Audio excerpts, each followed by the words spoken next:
Great day in Masai Mara, and welcome to our special coverage of the great animal migration in East Africa. In our special series, Eco Africa, we'll be focusing on a different country each day. Today we'll focus on South Africa, which has some of the most diverse wildlife and protected areas in the world.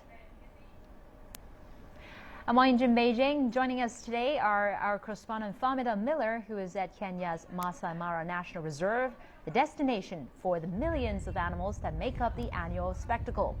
And Ben Mwapaja is in the Serengeti in Tanzania. He's a reporter from Tanzania National Television. And we'll also have Guy Henderson joining us from Johannesburg in South Africa. He will tell us more about the biodiversity in his country, together with a special guest from the country. And here with me in our Beijing studio is Ms. Xie Yan, Deputy Research Fellow at the Institute of Zoology at the China Academy of Sciences. Well, CCTV correspondents filmed wild wildebeest and zebras crossing the Mara River in Masai Mara this morning, and it is a highlight of the annual migration. Now let's take a look at the spectacular footage we filmed just this morning. The wildebeest is a traveler across the vast African grassland. In this time each year, more than 1.5 million migrate from Tanzania to Kenya. Their annual journey covers thousands of kilometers and dates back thousands of years. During their migration, they follow the boundary of the two reserves in a clockwise direction. Altogether, it's a 3,000 kilometers return journey. The Serengeti Plains are the wildebeest's home. They spend nearly 3/4 of the year there. But between July and October, the wildebeest migrate to the Masai Mara National Reserve. So why do these animals go on the move? Well, they have to follow the viability of grass and water. As the hot season hits the Serengeti, the grasslands and water holes dry up, and the only choice is to move north. In Kenya, June is the best time of the year thanks to the abundant rainfall.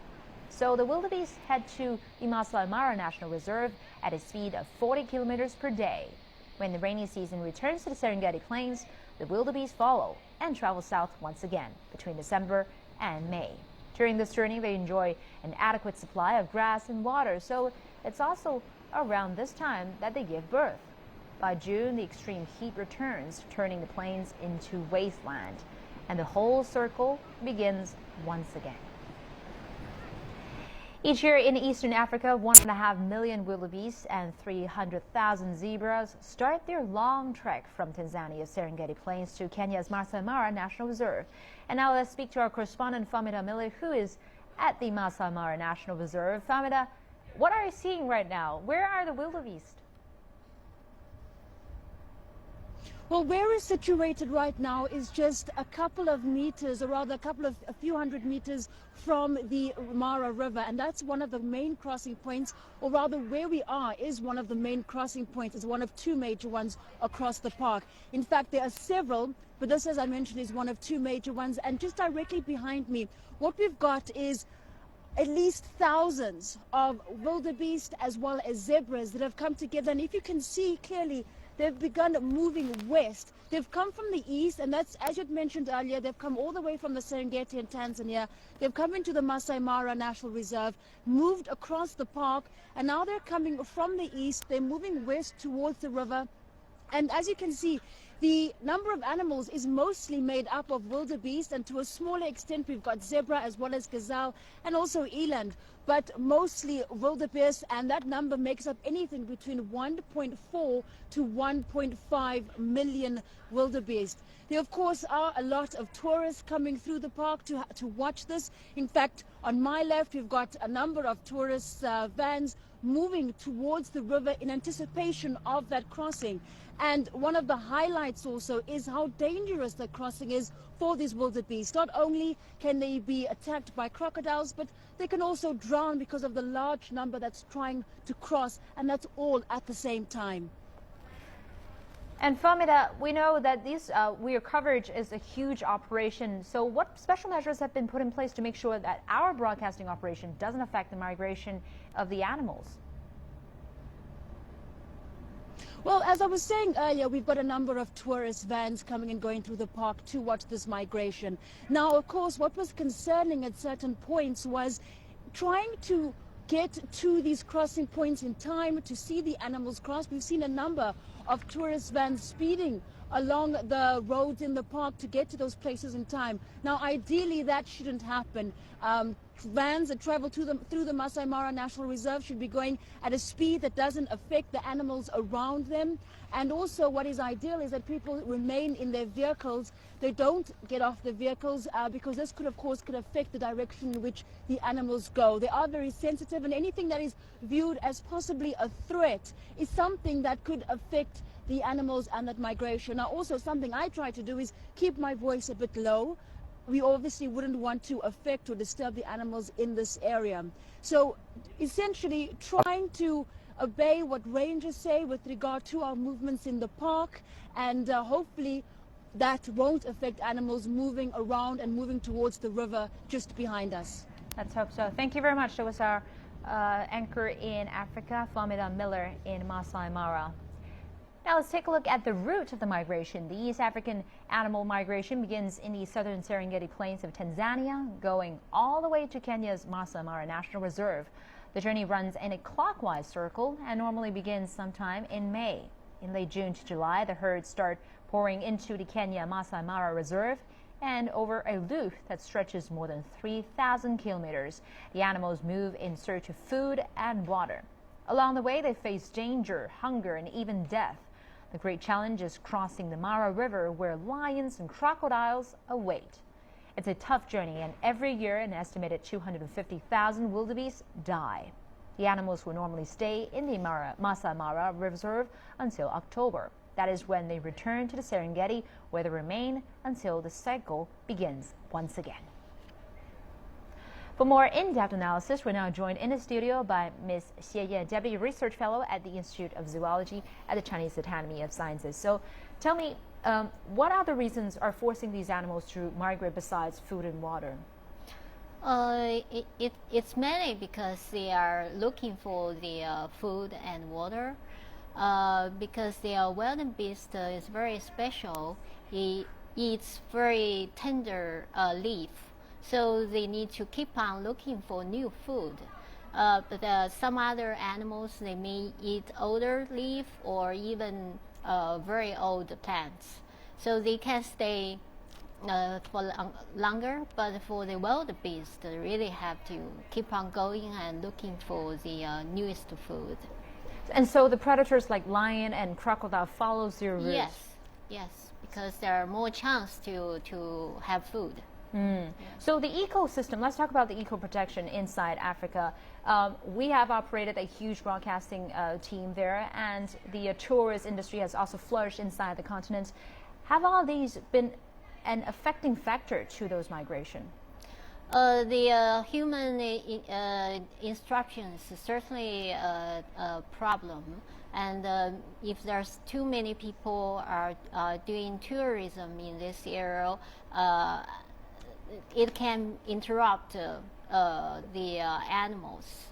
But there are also many other, for example, building roads or agriculture or city urbanization are also very important threats to this ecosystem. So what measures have been taken inside the continent to prevent these disruptions to those migration? Establishing protected areas is one of the most important measures. So there are Serengeti and Masai Mara National Nature Reserves. They are connected with each other, provide very good protection for the migration. In addition, the stop hunting. Because the hunting of the animals is one of the most important threats to elephants, rhino, and lion. So stopping the illegal hunting is important. Yeah, and also on the way of animal movements, there are many local people. They stay there, they're doing agriculture grazing, so there are conflict of wild animal and human beings. Well, I've been wondering this for a long time. Is it the best way to preserve the animals by just leaving them alone and not interfering in their lives? No, actually, many of the places you can coexisted with the human and the wildlife, but human beings really have to control their activity and behavior, which making threats to the animals. If we can do this better, we can coexist with animals. Let's hope so. Thank you very much. That was Ms. Xie Yan, Deputy Research Fellow at the Institute of Zoology at the Chinese Academy of Sciences. You've been watching a special live coverage of the Great Migration from Masai Mara to the Serengeti. Stay with us. A spectacle of nature on the move. Wildebeests, zebras and more. East Africa's annual wildlife migration, an unprecedented collaboration of CCTV, KBC and TVC, state broadcasters of China, Kenya and Tanzania. Plus, CCTV News draws on its extensive network of reporters across Africa to show you the continent's diverse ecosystem and rich cultures as you've never seen them before. Find out what Africans think about the relationship between man and nature, and whether it's at odds with developing a modern way of life. Join us on an incredible journey for insights into Africa's magnificent wildlife and what's being done to preserve the ecosystem.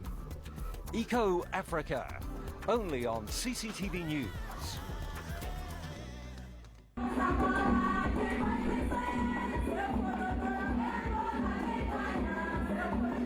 Masai Mara, the wildebeest is crossing over the Mara River, and as you've just seen before, a crocodile awaits.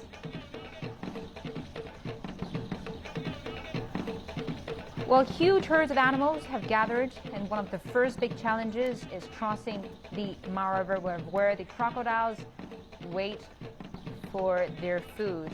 And the reserve is in Naru County, southwestern Kenya, and covers some 1,500 square kilometers. It's globally famous for its exceptional population of lions, leopards, and cheetahs, and the annual migration of wildebeest, zebra, and gazelle.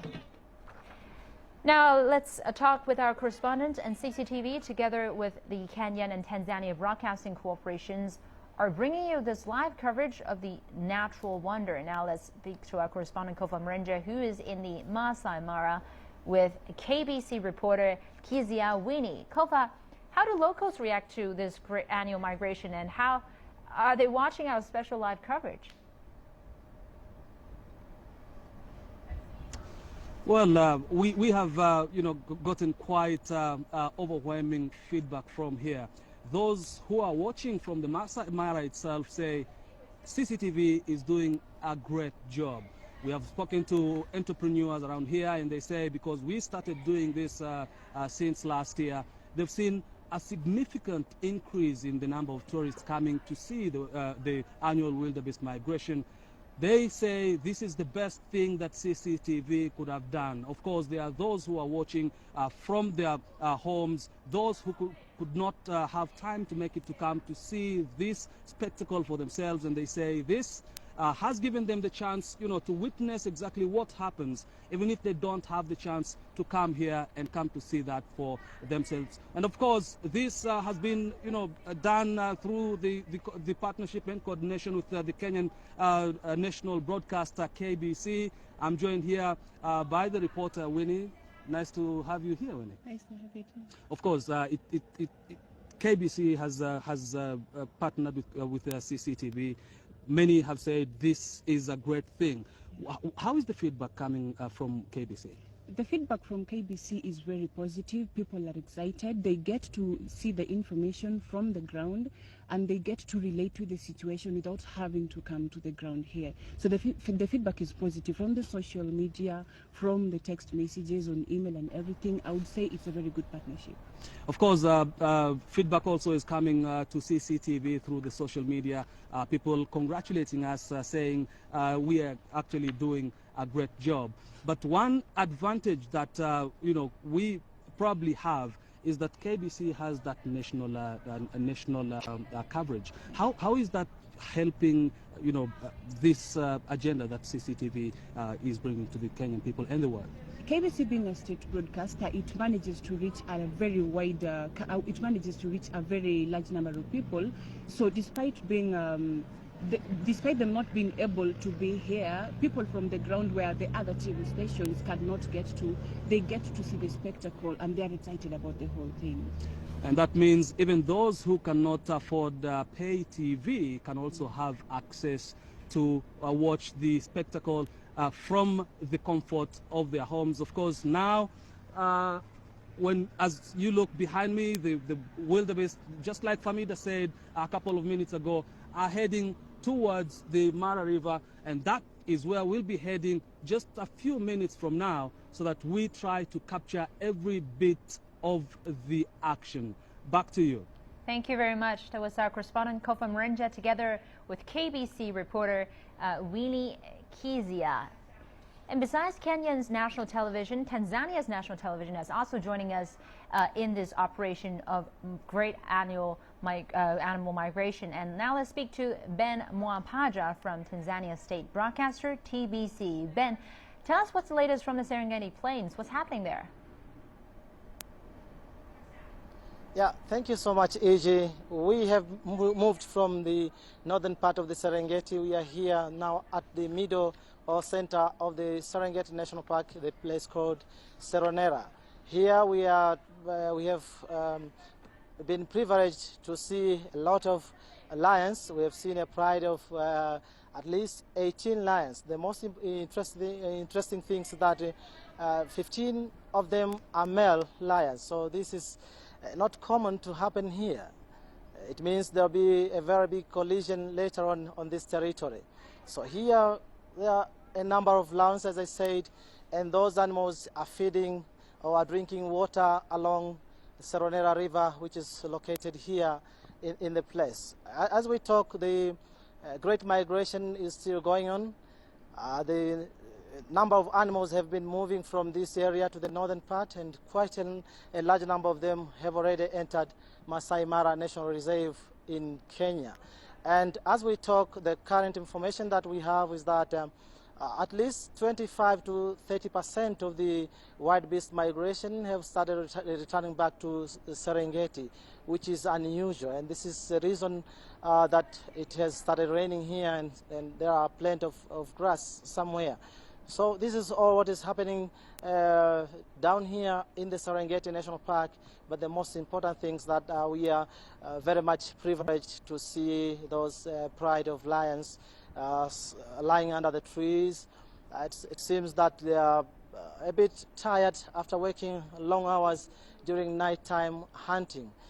And the information that I have is that normally lions use or spend almost 20 hours a day resting or sleeping, and they spend 2 hours walking, and then they spend at least 50 minutes eating. So this is an interesting story, and this is what is happening here in the Serengeti. Iji, back to you.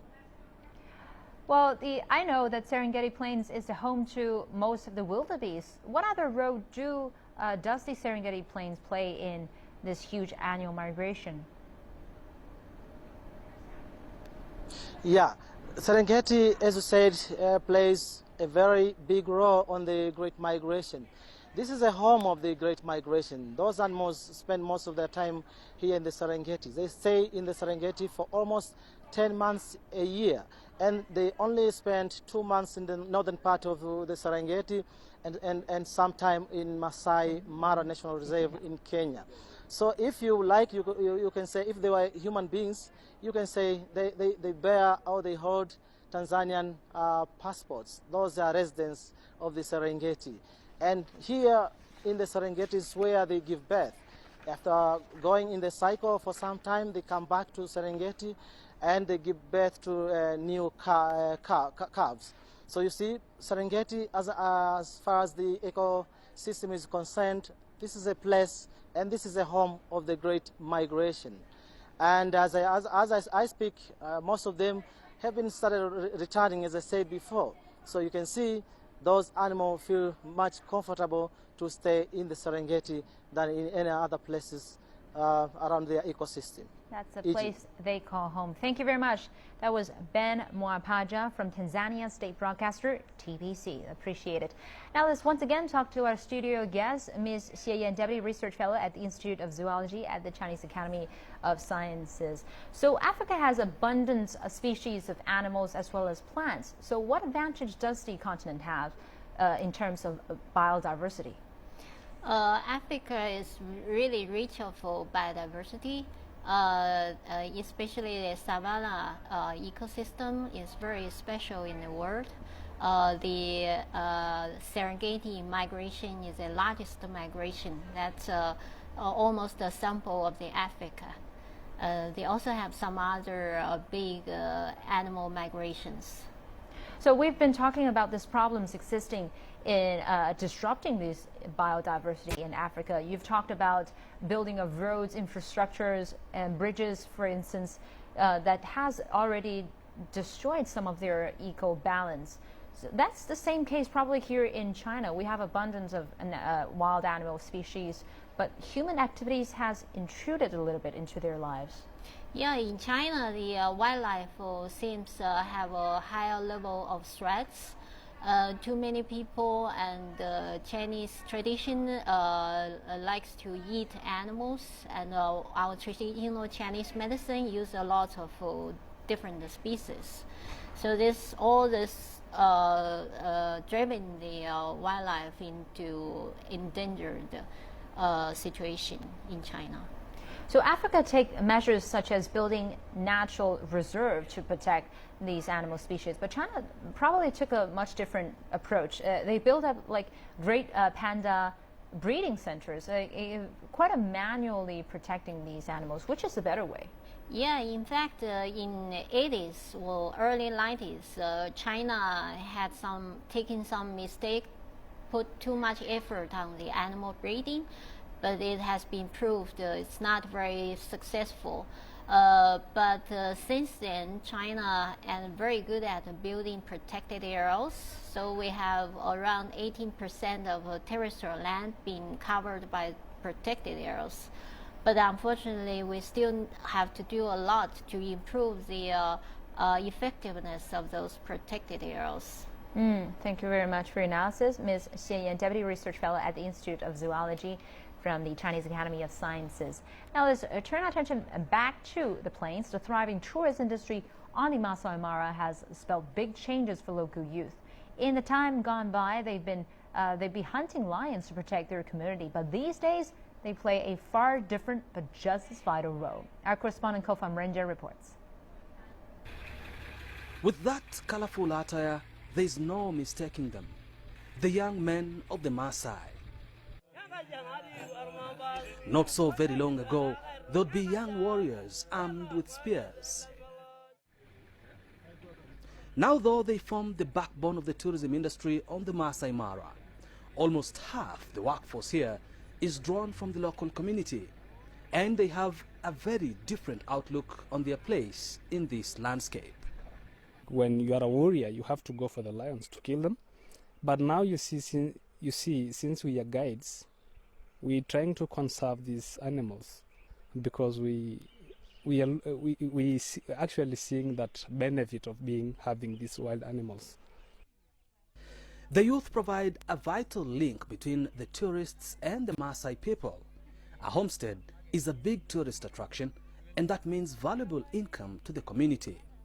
We actually sit down, plan the itinerary with the guests, and I give them this opinion that we have the village, the Maasai village, and actually I give them the option that okay, they have to contribute that amount to support the local. Residents can make a living selling their wares, and entrance fees quickly add up to fund schools and clinics. Pesa yenye nalipa kwa kijiji kuingia. We have done several projects with the money that we get here. Things have changed greatly over the past few years. It's a cycle that is profitable, and the young men here say they will never break it.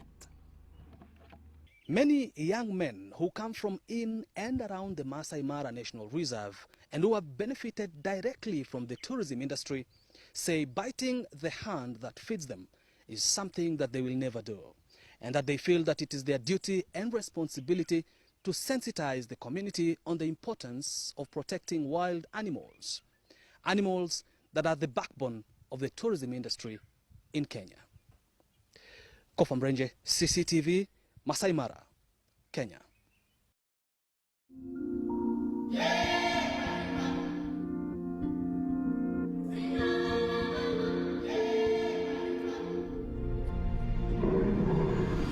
A parade of 2 million wildebeests. A journey of over 3,000 kilometers. Come to Africa this August, to the Mara River, for the life and death stories of wildebeests making the crossing. Explore the secrets of survival in the wilderness and gain new insights into the African land and its people. Experience the adventure with Eco Africa, a collaboration of CCTV, KBC and TBC.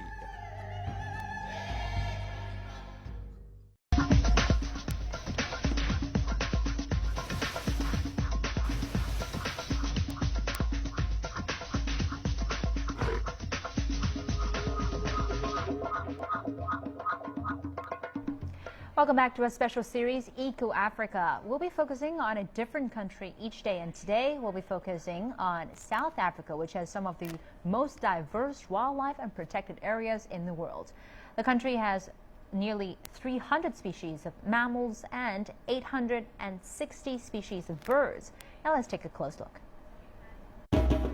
South Africa boasts a huge collection of wildlife regions and game parks, both public and private. It currently has 20 national parks covering 3.7 million hectares, which is about 3% of the total land area of South Africa. The best known is Kruger National Park in the provinces of Limpopo and Mpumalanga. It is the country's oldest park and opened in 1898. It's also the largest at nearly 2 million hectares. South Africa encompasses every possible landscape, from deserts to forests, mountains to coasts, teeming with wildlife, including Africa's Big Five: the leopard, lion, buffalo, elephant, and rhinoceros. South Africa is also home to the blue wildebeest, which is a large antelope and one of 2 species of wildebeest. Large herds numbering into the thousands may be observed on the Tanzanian Serengeti equatorial plain. And in Zambia, in Nyuwa Plain National Park, in their annual migration. Smaller herds of about 30 are found in northern Botswana, in Zimbabwe, and the South African locations of Waterberg, Kruger National Park, and Mala Mala. Wildebeest prefer habitats like the savanna, grassland, open forest, and scrub forest. The life expectancy of the striped wildebeest is between 15 to 20 years. For more on wildlife preservation in South Africa, we're now joined on the line by our correspondent Guy Henderson in Johannesburg. Like we said, South Africa has some of the most famous national parks in the world, but they haven't always been accessible to everyone, have they? Well, no, they haven't. These parks were originally dreamed up many years ago by a gentleman called Paul Kruger. He was an Afrikaner leader here in South Africa. He was the first president of what was then known as the Transvaal region. His vision eventually became a reality in 1926 when the National Parks Act was passed through the South African Parliament, and that led to the setting up of various national parks across South Africa, the most famous of which, of course, is Kruger National Park itself. Those parks have now become some of the most established and well-known across the African continent. But you're right, particularly after 1948, when the National Party here won the election and began to implement its policies of white supremacy and apartheid, those park areas were segregated. They were only they were segregated as a whites-only area. So any so-called non-whites were not allowed to make use of those parks. So what you've seen since 1994, at the end of apartheid, when Nelson Mandela led the country into a new era, is a real push by the government and by park authorities here in South Africa to make these parks much more accessible to millions of South Africans by making them affordable and easy to get to, and building up infrastructure in those parks. But also, of course, the 9.2 million tourists that visit here every year. That's a record for South Africa in 2012, many of whom, of course, now increasingly come from China, particularly since that new direct flight route was set up between China and South Africa.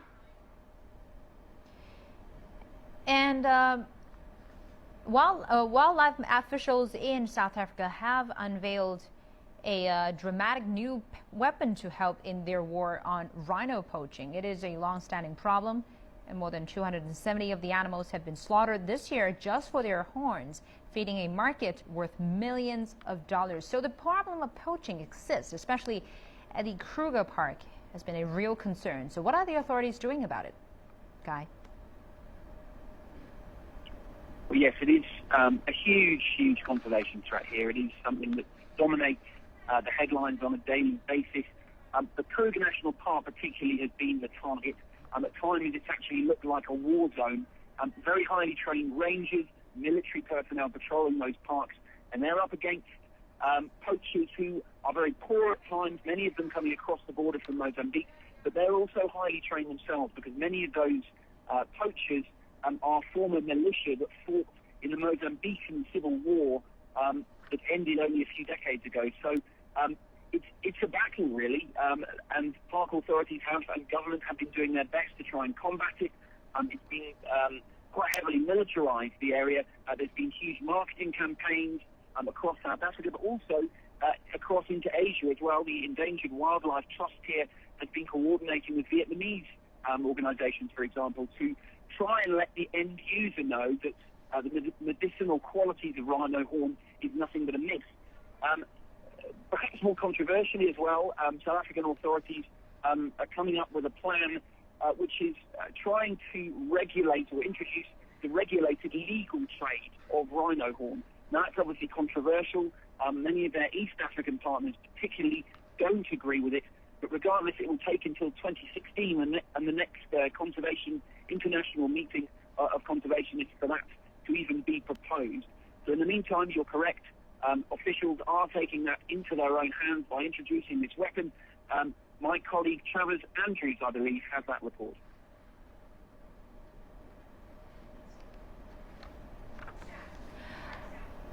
Like Guy Henderson has just mentioned, in Johannesburg, our correspondent Travis Andrews will explain what the new weapon to help in their way on rhino poaching. It is a long-standing problem, and more than 270 of the animals have been slaughtered this year just for their horns, feeding a market worth millions of dollars. But now the horns are to be rendered worthless thanks to one quick injection. Take a look. A new day breaks over South Africa's spectacular Sabi Sand Reserve. It's a new day too in the fight to protect the country's rhinos. Officials here are on the first mission of its kind, a mass poisoning of rhino horns.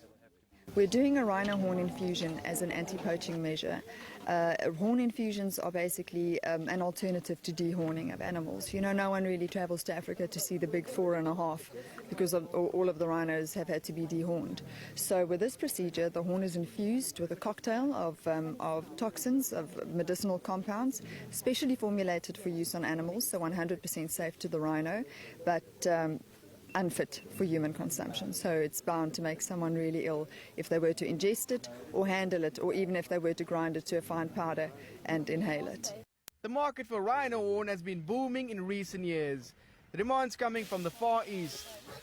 People believe wrongly that the horn can cure ills such as cancer, and that's how push up prices to around $65,000 a kilogram. With this program, the horns are rendered toxic and worthless. They even died, so anyone tempted to buy them will think twice. The toxins inside of it creates nausea, vomiting, and often can have some sort of neurological effects when ingested. So the idea is basically to the end user becomes very sick. It's not something that we want to eventually get to the end user. We're not trying to basically get it. It's a more deterrent beforehand, so that if people know that it could make them sick, that they don't use it. The idea is if the horn cannot be sold, the poachers won't take the risk in pursuing and slaughtering the animals. It's a dramatic measure, but all attempts so far to halt poaching have yet to show a result. If anything, the poachers are becoming even bolder. Officials are hoping this mission can turn the tide.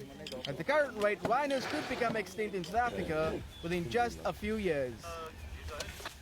Since the beginning of this year, over 250 rhinos have fallen victim to illegal poaching activities in this region alone. Yet the Sabi Sands Reserve at the Kruger National Park, desperate measures have had to be introduced. A highly toxic cocktail of pesticides now resides within the horns of the local rhino population here. And consumption of these horns in any way could lead to severe illness, something that's likely to send shockwaves in the international black market trade of rhino horns. Travis Andrews, CCTV, from the Sabi Sands Reserve at the Kruger National Park. Like we said earlier, South Africa is known for its famous natural parks. And our guest, Wanda Mukushua, joins us now from South Africa. He is a managing executive for South Africa's national parks. We know that South Africa is a leading role when it comes to the management of national parks. So how can South Africa share that experience with other African countries and improve the preservation of natural habitats? Well, South African national parks, of course, they are leading, and it has not always been easy, as the country comes from a horrible history of apartheid where Africans were not allowed to go into the parks. But we have always had a sterling reputation in terms of managing parks, because we have also brought in science into the management of parks. And that is something actually that we are continuously sharing with our African brothers and sisters. We have formed associations with them where we share this knowledge, and they are also come to our parks to see what we're doing. And one of the key things that we have introduced to ensure that our parks are sustainable and we're able to continue to learn and protect them is an improvement on tourism. At the moment, the South African government actually contributes less than 20% as a grant towards the operational funding of national parks. The 80% comes from our tourism income, where about 70% of our tourists actually are South Africans. One of the key things that we have learned in South Africa is that it is important that the people of the country must have access to their parks so that they can continue to support them. Because if you've got more internationals coming into your national parks than the locals, then if there are times of strain, that means that the locals will not be able to protect, to continue to support the national park system. That has been part of our success, as well as, of course, learning and adapting as you are learning in your management of parks, and not managing just for species, but managing the full landscape of the national parks that you're managing. Right, a very delicate but healthy balance between tourism and eco-protection. Thank you very much. That was our guest, Wanda Mukushua, a managing executive for South Africa's national parks.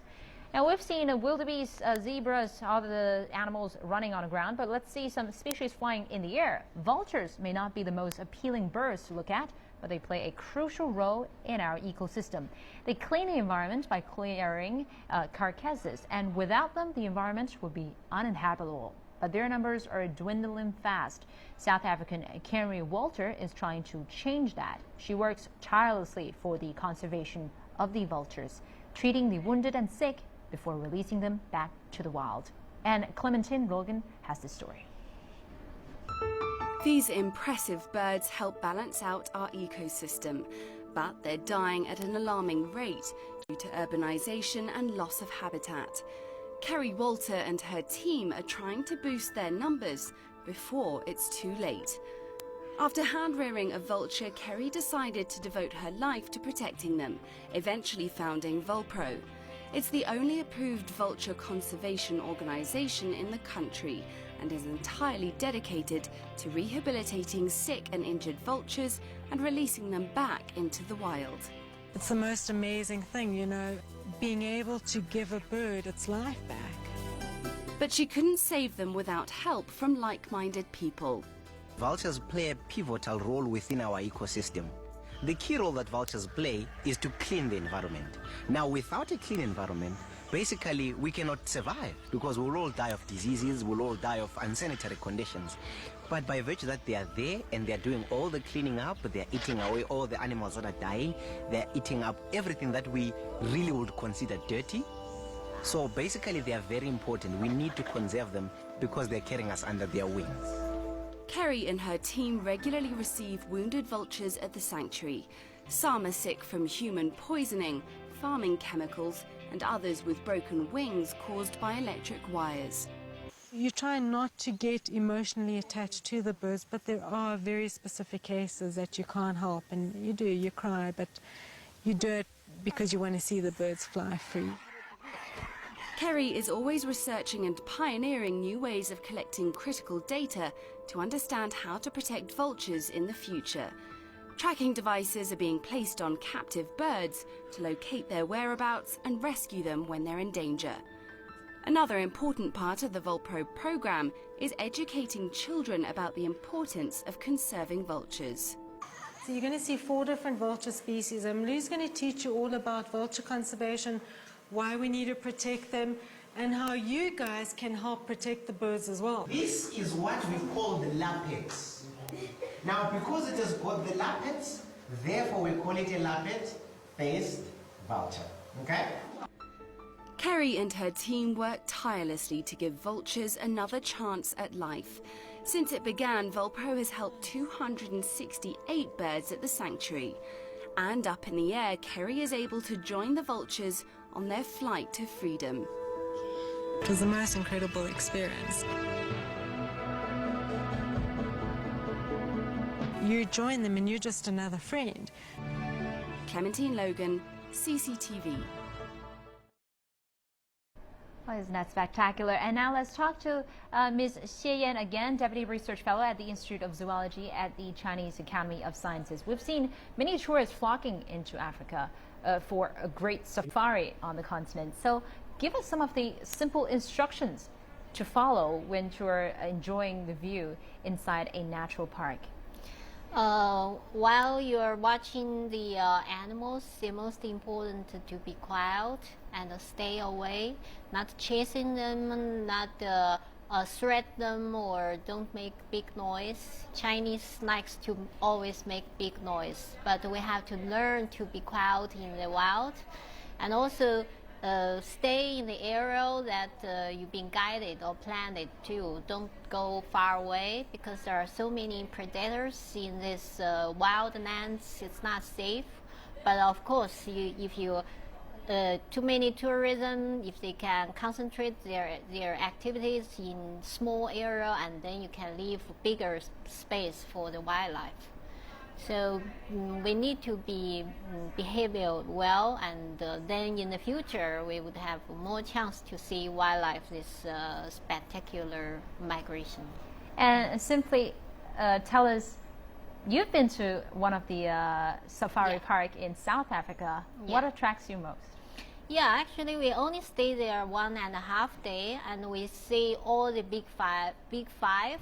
You know, that's a very important experience for me, because in China it's so hard to see any wildlife. You commonly see birds, but to see the mammals, big mammals, is very hard. Probably the only place you see would be in the plateau area, in the Tibetan Qinghai area. But for many other places, it's really hard to see animals. But when you are in the safari park in Africa, you see hundreds, thousands of animals. That's amazing. Oh, if I had a chance, I'd definitely go there. Thank you very much. That was Ms. Xie Yan, Deputy Research Fellow at the Institute of Zoology at the Chinese Academy of Sciences. Well, that has been our special coverage of the great animal migration in East Africa, the Eco Africa. Thanks for joining us, and I'll see you in a few minutes for News Update. Bye for now.